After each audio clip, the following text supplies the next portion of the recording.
Okay. Magandang umaga sa iyo, Mr. Lando Libelo.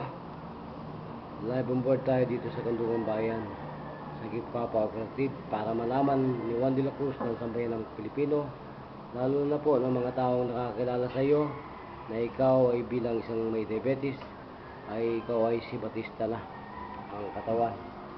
Yan po ang katawan ni Mr. Libelo. Talagang Batista, patingin na po yung tiyan mo kung gaano kalaki ang tiyan mo. Dito po, tanggalin po ninyo yung baro. Taas ninyo.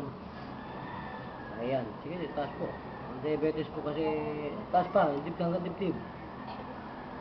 Ayan, ang dibdib po niyan. Taas pa. Ayan. Ayan po ang dibdib niya. Hanggang kumakasa pa rin. At ang mga paa niyan, may putol na. Hindi natin papakita. Kasi putol na yan. Alam niyo na yan sa Bulasnin, Buwak Marinduque. Kayo po ay may diabetiko at talagang napaka-hina ng katawan ngayon. Ipakita po ang lakas natin. Tumayo po kayo at lumakad. Sabi nila hindi kayo nakakalakad. Ayan, Mr. Libelo. Ayan po.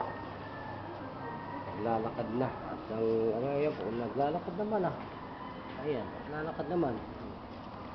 Maga-maga po yan ay ginujudo natin.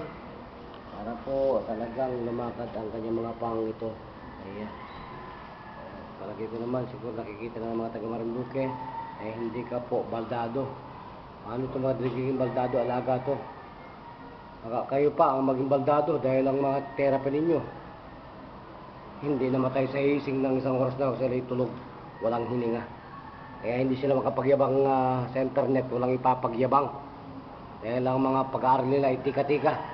Mag-aaral ka lumipad para ikaw ay matuto na mga yaoyan, na mga bushido, na mga jinjutsu, na mga jujitsu, nang tayo ay makapagyabang sa bansang Pilipinas, hindi lang po ngawa ng ngawa at walang magawang mabuti sa kapwa. Ayan po.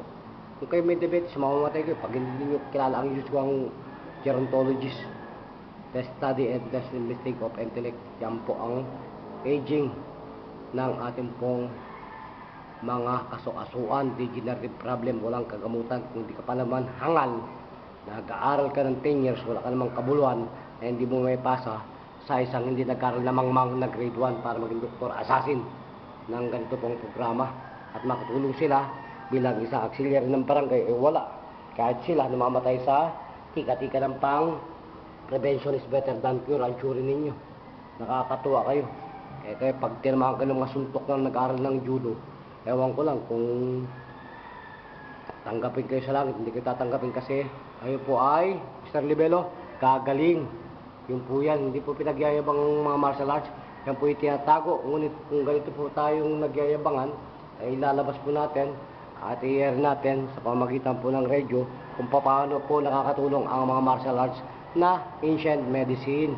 At hindi po yung kapalpakan, puro na lang hamunan sa walang kakwenta-kwentang pagpapahayag ng mabuting balita ng Panginoon. Kaya yung idol natin na Mr. Libelo nangahamon kasi mga dahil pasaway. Kaya dapat mabawasan ang mga pasaway. Kaya nandiyan po ang mga idol natin sa lahat po ng stream media at sa lahat po ng nakakilala ng programang ito. Kami po ay sumasaludo sa mga katulad nilang bayani sa ating pong bansang Pilipinas. Yan po ang isa sa ating pong sinasaluduhan. Kamusta na po kayo, Mr. Libelo? Ano pong pakiramdam natin ngayon? Ano pong pakiramdam natin? Nila. Ay siyang pakiramdam. Oo.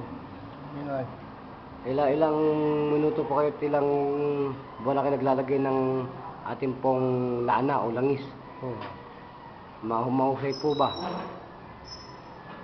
Mahusay po ba yung langis natin? Ay siya lang sa paglalagay mo lang istag, maigi. Magaling. Talagang gamot. Yan po ang pagyayabang ng mabuting pamamalita po ng ating pong ginagawang medikasyon sa tamang daan sa mediko. So magpasalamat na po kayo, Mr. Libelo. Magpasalamat na po kayo sa Kandungan Bayan. Bayan, kaliwa. Kandungan Bayan, magpasalamat na po kayo. Ay siya mga pagkabot bayan ay reglado. So nagpapasalamat po ba kayo sa Diyos? At kayo buhay pa? Una-una sa Diyos talaga pasalamat. So wala ho ba kayo babatiin dyan sa baluarte ninyo sa Bulasnin? yung mga hunghang na mga pasaway na namamatay sa kanilang mga doktor.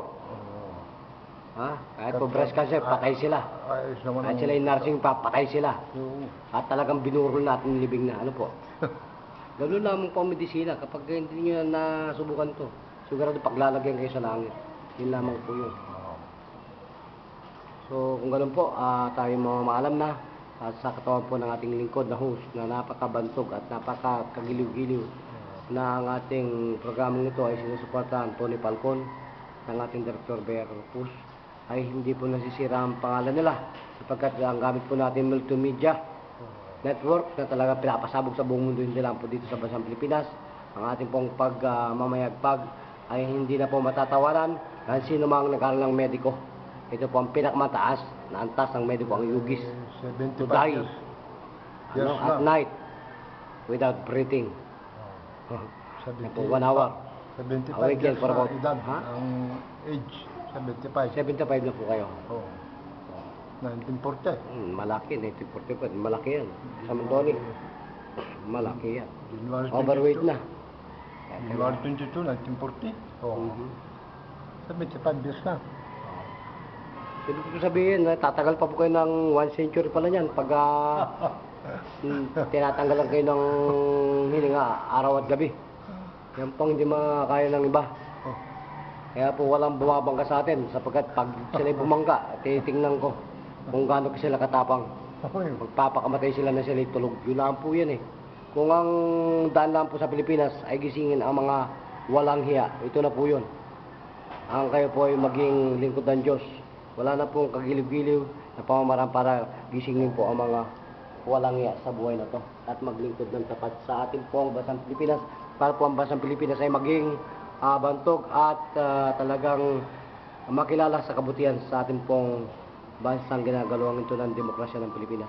Nagpapatrol po muli at nagbabalita, Brother Judo Kay, ribat po sa ating kinalagyan sa ating studio ito.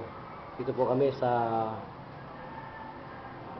304 Dumlao Building, Barangay Pleasant Hills, Shaw Boulevard, Quezon City, Philippines. Pinaka sa Tagumpay, kasamang Tony Falcon. Thank you, Mr. Rosampo.